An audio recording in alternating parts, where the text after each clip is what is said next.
Hello dear student, हमने पढ़ा था इसके पहले जो चैप्टर नंबर 2 है हमारा मैक्रो इकोनॉमिक्स का क्लास 12th का, इसका हम लोग एक्सरसाइज कंप्लीट कर रहे हैं। तो इसके पहले वाले वीडियो में हमने चैप्टर नंबर 2 का जो पहला एक्सरसाइज है एमसीक्यू उसे कंप्लीट कर लिया है। आज हम उसका सेकंड एक्सरसाइज जो कि फिल इन द ब्लैंक है उसे कंप्लीट करेंगे।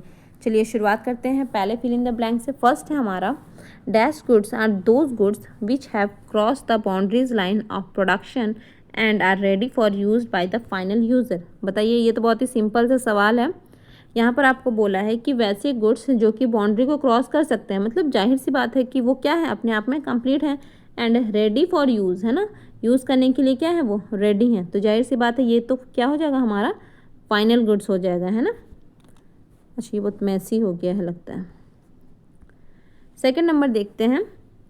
In the estimation of national income only the value of dash goods is taken into the account. जब हम लोग नेशनल इनकम को कैलकुलेट करते हैं, एस्टिमेट करते हैं, तो हम लोग कौन से गुड्स को यूज़ करते हैं, है ना, काउंटिंग में, उसके एस्टिमेशन में, इंटरमीडिएट या फिर फाइनल। तो यहाँ भी हो जाएगा हमारा फाइनल गुड्स को हम लेते हैं, ओनली फाइनल गुड्स को ही हम कंसिडर करते हैं for the estimation of national income. Third number देखिए। In the classification of the goods in the classification of a goods as a intermediate goods or final goods, only its dash is taken into consideration। जब हम लोग final goods या फिर क्या ये intermediate good है या फिर ये फाइनल गुड्स है, जब हम लोग क्लासीफाई करना चाहते हैं तो हम क्या देखते हैं, इसका इनिशियल यूज़ या फिर इसका एंड यूज़। तो जाहिर सी बात है इसका हम क्या देखते हैं, एंड यूज़। फोर्थ नंबर है हमारा dash is the year during which production of goods and services is estimated in the domestic economy. उस ईयर को हम क्या कहते हैं जिसके बेसिस पर हम अकाउंटिंग करते हैं ना, एस्टिमेशन करते हैं कि कितना प्रोडक्शन हुआ, कितना कंजम्पशन हुआ, तो उसे हम कहेंगे अकाउंटिंग ईयर या फिर कैलेंडर ईयर। तो इसे हम कहेंगे अकाउंटिंग ईयर। फिफ्थ नंबर में देखिए, durable consumption goods have relatively dash value than the single use consumption. जो durable consumption goods have relatively value than the single use consumption. देखिए यहाँ पर आपको बोला गया है कि जो ड्यूरेबल कंजम्पशन गुड है ना, जो ड्यूरेबल कंजम्पशन गुड है, यानी कि ड्यूरेबल वर्ड्स आपने पढ़ा था ड्यूरेबल गुड्स में, जैसे कि फ्रिज, टीवी, ये सारी चीज़ें हो गई आपकी। ये इसकी वैल्यू कैसी होगी, तो इसकी वैल्यू हाई होगी, जाहिर सी बात है, क्योंकि ये लॉन्ग टर्म तक रहेगी तो इसकी वैल्यू हाई होगी then the single use of consumption. Next देखिए, 6 नंबर है electric goods are an example of dash consumption good. जो इलेक्ट्रिक गुड्स होते हैं ना, वो कैसे मतलब वो कैसे टाइप के गुड हैं, सेमी ड्यूरेबल कंजम्पशन गुड है या फिर ड्यूरेबल कंजम्पशन गुड है। तो इसे हम कहेंगे ड्यूरेबल कंजम्पशन गुड, है ना। 7 नंबर में देखिए, non durable consumption goods are also known as dash consumption good, dual use या फिर सिंगल यूज़। तो देखिए यहाँ पर जो 7 नंबर बोला गया है, जो नॉन ड्यूरेबल है ना, जिसे आप रख नहीं सकते हैं, तो उसका जिसको आप रख ही नहीं सकते हैं उसका आप डुअल यूज़ क्या करेंगे, तो ये क्या हो जाएगा हमारा single use consumption good. High production of dash goods leads to higher level of welfare of the economy. यहाँ पर बोला गया है आपको कि जो हायर प्रोडक्शन हो रहा है किसका, विच गुड्स, कंजम्पशन और कैपिटल गुड्स। देखिए इसको मैं थोड़ा सा आगे कर देती हूँ। हम कर रहे थे question number 8, higher production of dash goods lead to higher level of welfare of the economy. इनकी किस तरीके से गुड्स से वेलफेयर ज़्यादा हो सकता है, कंजम्पशन और कैपिटल। तो इससे कंजम्पशन गुड्स से हम लोग ज़्यादा से ज़्यादा वेलफेयर कर सकते हैं। कैपिटल गुड्स से प्रोडक्शन तो बढ़ सकता है, जीडीपी तो बढ़ सकता है, लेकिन वेलफेयर बढ़ रहा है ये हम नहीं बोल सकते हैं। उसके लिए हमें क्या चाहिए, कंजम्पशन गुड्स ही चाहिए, है ना, उसका ही हायर प्रोडक्शन चाहिए। 9 नंबर में देखेंगे, dash refer to the production of capital goods during the year. यानी कि आपको बोला गया है यहाँ पर कि जो कैपिटल गुड्स है during the dash refer to, यानी कि ग्रॉस इन्वेस्टमेंट, नेट इन्वेस्टमेंट, एक ईयर में जो भी प्रोडक्शन हो रहा है कैपिटल गुड का उसे हम ग्रॉस इन्वेस्टमेंट कहेंगे या फिर नेट इन्वेस्टमेंट, तो उसे हम ग्रॉस इन्वेस्टमेंट कहेंगे। ठीक है, अभी तक हम इसमें डेप्रिसिएशन वगैरह यूज़ नहीं किए हैं। 10 नंबर में देखिए, dash enhance production capacity in the economy, यानी कि ग्रॉस इन्वेस्टमेंट और नेट इन्वेस्टमेंट, ये enhance production capacity in the economy, यानी कि कितना प्रोडक्शन बढ़ा है, ये हमें पता चलेगा नेट इन्वेस्टमेंट से। करेक्ट। 11th नंबर देखिए, only dash obsolescence is consider for the estimation of depreciation, यानी कि कौन सा जो ऑब्सोलेंस है, कौन सा रुकावट है जिससे हम लोग for the estimation of depreciation, जिससे हम पता चल सकता है, हम एस्टिमेट कर सकते हैं। ठीक है, तो ये क्या हो जाएगा हमारा एक्सपेक्टेड। जाहिर सी बात है, जो अनएक्सपेक्टेड होता है वो तो हमें पता नहीं चलेगा ना। 12 नंबर में देखिए, dash refer to the loss of value of fix assets while they are not in used, यानी कि कंजम्पशन ऑफ फिक्स्ड कैपिटल और capital loss. Refer to the loss of value for the fix asset while they are not in use. देखिए यहाँ पर जो 12 number आपको बोला गया है, आपको ये बताया गया है कि आपको लॉस हुआ है किसका, फिक्स एसेट का, वो भी तब जब उसका कुछ यूज़ नहीं हो रहा है, यानी कि रखा हुआ सामान आपका क्या हो गया है, उसका वैल्यू चला गया है, वो बर्बाद हो चुका है, तो उसे हम कंजम्पशन ऑफ फिक्स्ड गुड यानी कि हम डेप्रिसिएशन नहीं बोलेंगे, बल्कि उसे हम बोलेंगे कैपिटल लॉस। 30 नंबर में देखिए, a stock in a variable measure dash of times over a time at a time. तो स्टॉक तो क्या है, एट ए टाइम है ना, at a particular point of time है। ओवर ऑफ पीरियड जैसे हम बोलेंगे तब फिर तो वो फ्लो बन जाएगा, तो यहाँ पर हो जाएगा एट ए पॉइंट। 14 नंबर में देखिए, loss of value of fix assets owing to unexpected obsolescence is called. Loss of value of fix assets owing to the unexpected है ना, जो अनएक्सपेक्टेड होता है, जिसके बारे में हमें आइडिया नहीं होता है, तो उसे हम बोलेंगे कैपिटल लॉस। जो एक्सपेक्टेड होता है उसे हम बोलेंगे डेप्रिसिएशन। 5th नंबर में है, dash refer to the flow of money across different sector of the economy. यहाँ पर बोला गया है फ्लो ऑफ मनी, है ना, पहले ही हमें हिंट दे दिया गया है। फ्लो ऑफ मनी होगा तो जाहिर सी बात है वो क्या हो जाएगा, मनी फ्लो। रियल फ्लो तो हो नहीं सकता, रियल फ्लो में तो फैक्टर का फ्लो होता है जो कि हाउस होल्ड के द्वारा किया जाता है। चलिए, यहाँ से हमारा फिल इन द ब्लैंक भी कंप्लीट हो चुका है। नेक्स्ट हम देखेंगे ट्रू फॉल्स। ठीक है, नेक्स्ट हमारा क्या है, तो नेक्स्ट है हमारा ट्रू फॉल्स। देखिए इसमें जो पहला नंबर है, expenditure on the final producer goods by the producer, कहीं मैंने गलत पढ़ दिया क्या। देखिए, expenditure on final producer goods by the producers is called as investment expenditure. देखिए यहाँ पर आपको बोला गया है जो एक्सपेंडिचर हो रहा है किस पर, फाइनल प्रोड्यूसर गुड्स, अच्छा, बाय द प्रोड्यूसर, यानी कि फाइनल प्रोड्यूसर गुड्स पर जो प्रोड्यूसर खर्च कर रहा है उसे हम इन्वेस्टमेंट बोलेंगे। हाँ बिल्कुल, उसे हम क्या बोलेंगे, इन्वेस्टमेंट ही बोलेंगे, है ना, क्योंकि जो प्रोड्यूसर कर रहा है और अपना फाइनल मतलब प्रोडक्शन के लिए वो कर रहा है, तो उसे हम बोलेंगे इन्वेस्टमेंट एक्सपेंडिचर। तो ये ट्रू है। सेकेंड नंबर में है, value of intermediate goods ultimately become a part of final goods, true. Third में है, the distinction between the final goods and intermediate goods depend upon the initial use of good, नहीं, depend upon the final use of goods. इस पर depend करता है कि कौन सा गुड्स फाइनल है और कौन सा गुड्स इंटरमीडिएट है, तो ये हो जाएगा हमारा फॉल्स। 3 नंबर क्या हो जाएगा हमारा, फॉल्स हो जाएगा। 4th नंबर में हो जाएगा, goods that are used up in a single act of consumption is called a non durable consumption good, true. अगर उसका हम सिंगल यूज़ कर रहे हैं तो जाहिर सी बात है वो नॉन ड्यूरेबल है ना, अगर वो ड्यूरेबल होता तब तो उसे हम मल्टीपल डबल ऐसा कंजम्पशन उसका होता, तो यहाँ पर भी ये क्या हो जाएगा, ट्रू हो जाएगा 4 नंबर में।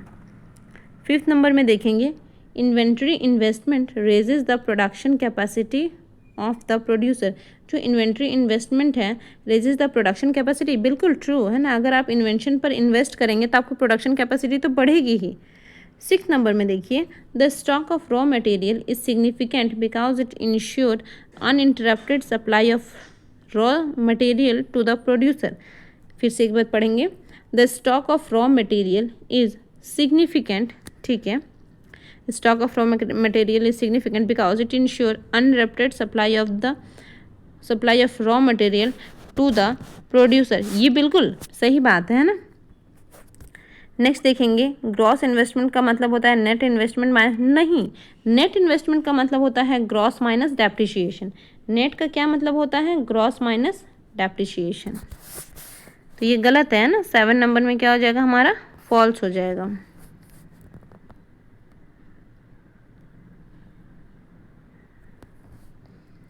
नेक्स्ट देखेंगे, 7 नंबर तक हो गया था। नेक्स्ट देखेंगे 8 नंबर को, expected obsolescence refer to the fall in the value of fix asset due to natural calamities और इकोनॉमिक रिसेशन। देखिए इसमें क्या है ना कि आपको बोला गया है क्वेश्चन नंबर 8 में बोला गया है जो एक्सपेक्टेड ऑब्सोलेंस है refer to the fall in the value of fix asset due to the natural calamities और इकोनॉमिक रिसेशन। तो जो नेचुरल क्लैमिटीज़ या फिर इकोनॉमिक रिसेशन आता है वो एक्सपेक्टेड नहीं है, वो क्या है, अनएक्सपेक्टेड है ना। फॉल तो करता है वैल्यू लेकिन वो अनएक्सपेक्टेड हो जाता है, तो इसका मतलब ये क्या है, 8 नंबर में भी फॉल्स है। 9 नंबर देखिए, consumption of fix capital is manage through the depreciation reverse fund.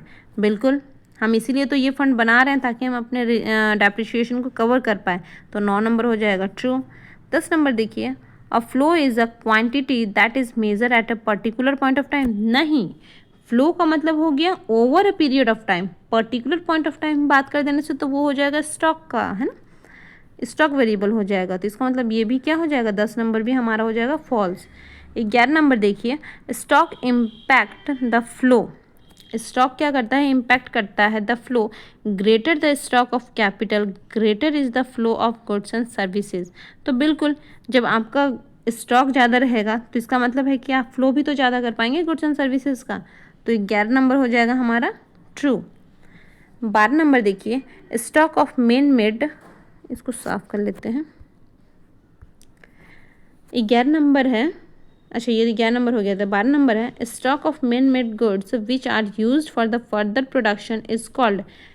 Stock of man made good, जो हम लोग मेन मेड गुड्स का स्टॉक होता है which are used for the further production is called the capital formation. उसे हम capital formation बोलेंगे? नहीं जी, उसे हम कैपिटल फॉर्मेशन क्यों बोलेंगे? कैपिटल फॉर्मेशन के लिए ऐसा कुछ नहीं है कि फॉर द फर्दर प्रोडक्शन की बात की जा रही है, ऐसा कुछ नहीं है। कैपिटल फॉर्मेशन तो फ्लो मोड है, तो ये हो जाएगा हमारा फॉल्स। 13 नंबर देखिए, 13 है हमारा, circular flow of income refer to the unending flow of activities of production. हाँ, सर्कुलर फ्लो का मतलब ही है कि ये कि ऐसा फ्लो है जो कि अनएंड है ना, जिसका कभी एंड ही नहीं हो सकता है, ऐसा प्रोडक्शन एक्टिविटी है, तो ये 13 का हो जाएगा ट्रू। 14 में है, वैल्यू एडिशन का क्या मतलब हो गया, value of output minus expenditure on intermediate and the services. बिल्कुल वही तो वैल्यू है कि जो भी आपका प्राइस है, मतलब जो भी आपका वैल्यू है आउटपुट का लास्ट का, उससे आप इंटरमीडिएट को माइनस कर दिए तो आपको पता चल गया कि आपने कितना वैल्यू उसमें ऐड किया है, तो ये भी हो जाएगा हमारा ट्रू। 15 नंबर में है, there is no government in the two sector economy of the. हाँ सही बात है, कोई भी गवर्नमेंट नहीं होती, अगर गवर्नमेंट इंक्लूड होगी फिर वो 3 सेक्टर हो जाएगा। 2 सेक्टर में ओनली हाउस होल्ड और फर्म्स होती हैं। चलिए, यहाँ से हमने ट्रू फॉल्स भी कंप्लीट कर लिया। आगे और कौन से एक्सरसाइज है, अच्छा यहाँ हमें बताया गया है, यहाँ हमें कॉलम 1 और कॉलम 2 दिया गया है, उससे रिलेटेड कुछ एक्सरसाइजें देख लेते हैं। यहाँ पर हमें बोला गया है कि choose the correct pair of statement. अच्छा, इसका मतलब ये मैचिंग नहीं है, यहाँ पर आपको करेक्ट पेयर स्टेटमेंट को चूज़ करना है। तो देखिए, जैसे कि मैंने अपने पिछली वीडियो में बताया था कि सबसे पहले जो इसमें लेंदी लिखा हुआ है हम उसे पढ़ेंगे तो हमें ईजी होगा। फर्स्ट है, shirt purchase by a firm X from firm Y for the final consumption.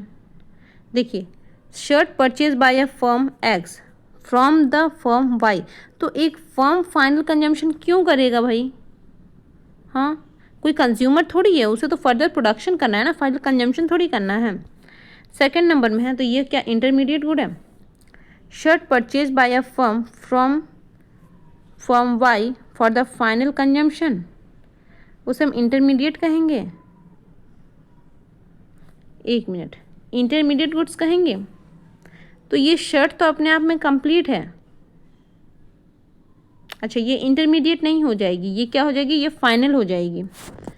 अच्छा ठीक है, सेकंड नंबर में देखते हैं, have cross the boundary line of production. हाँ, क्रॉस तभी करेगा बाउंड्री लाइन ऑफ प्रोडक्शन, इसका मतलब वो अपने आप में क्या है, फाइनल है, तो ये बिल्कुल सही है यहाँ पर, मतलब ये क्या है, गलत है। ठीक है, सी नंबर फिर भी एक बार देखते हैं, higher production of capital good, higher level of, नहीं कैपिटल गुड नहीं, अगर कंज्यूमर होता तो फिर वो वेलफेयर हो सकता था, यहाँ पर नहीं, इसका मतलब थर्ड नंबर भी गलत है। 4 नंबर में है ग्रॉस इन्वेस्टमेंट, नेट एडिशन नहीं, net addition to the existing capital नहीं। चलिए, ये तो हमारा हो गया। अगला और कुछ है क्या? एसेशन रीजन को हम छोड़ देंगे क्योंकि वो बहुत ज़्यादा लेंदी हो जाता है। ठीक है, हाँ यहाँ पर हमें मैचिंग दिया गया है तो मैचिंग हम कर लेते हैं। सीमेंट प्रोडक्शन फाइनल गुड्स, अच्छा इधर हमें पढ़ना है कॉलम नंबर 2 को। Raise production capacity of the producers, raise the production capacity of producer, कैसे रेज करता है? चलिए सेकंड नंबर पढ़ते हैं। Resold by the firm for profit during an accounting year, resold by the firm, resold by the firm का क्या मतलब हो गया? इसे फिर से सेल किया जाएगा ना, तो इसका मतलब ये एक इंटरमीडिएट गुड हो गया, ठीक है। यहाँ पर है a flow variable, flow variable क्या है हमारा? फाइनल गुड्स, फिक्स इन्वेस्टमेंट या फिर सीमेंट प्रोडक्शन। तो जो फ्लो वेरिएबल है ये हो गया सीमेंट प्रोडक्शन, है ना, सीमेंट प्रोडक्शन।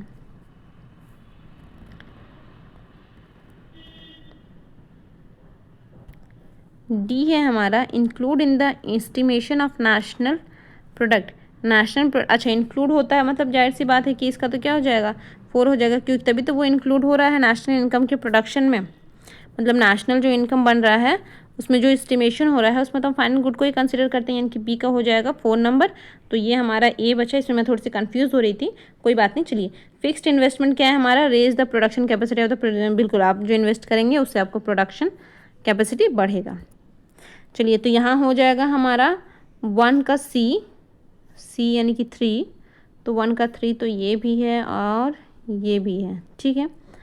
बी का हो जाएगा हमारा 4, बी का 4 नहीं, बी का 4 तो यहाँ नहीं है, बी का 4 यहाँ है ना। सी का 1 है और डी का 2 है, बिल्कुल। तो यहाँ पर हमारा ऑप्शन नंबर बी बिल्कुल करेक्ट हो जाएगा। चलिए होप आज का वीडियो आप लोगों को ये लिए यूज़फुल रहा होगा। मिलते हैं ऐसे ही अगले चैप्टर में। Thank you for watching, bye bye.